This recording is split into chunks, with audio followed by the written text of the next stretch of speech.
Sur RFI, on a posé une question à monsieur le professeur, l'économiste togolais, Kako Nugboko, en lui demandant s'il était pour ou contre cette réforme constitutionnelle. Il a déclaré qu'il était pour, il était contre de cette réforme institutionnelle, de cette réforme. Écoutons-le bien et nous allons voir. Ok, c'est parti. Non, moi, ma position est claire. Je suis contre cette réforme constitutionnelle sur le plan du principe et sur le plan de l'opportunité.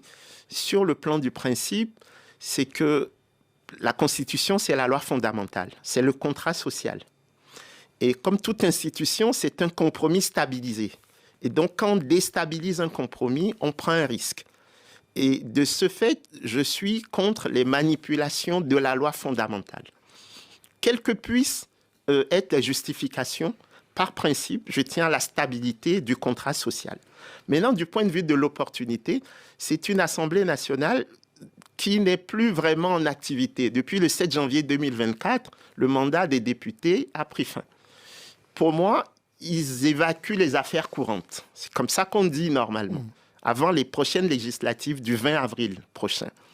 Et donc, changer la Constitution, qui est la loi fondamentale d'un État, par des députés en fin de mandat, sans débat préalable, sans pédagogie de la réforme, c'est quand même quelque chose qui ne peut pas être acceptable.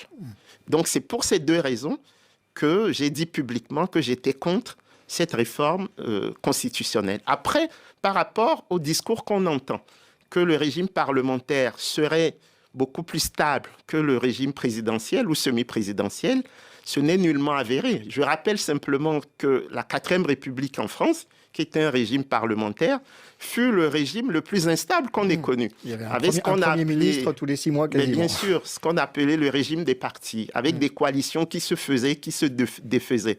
Donc pour moi, ce n'est pas une question de débat entre juristes sur les vertus comparées des régimes. C'est une question qui est en amont, celle du contrat social.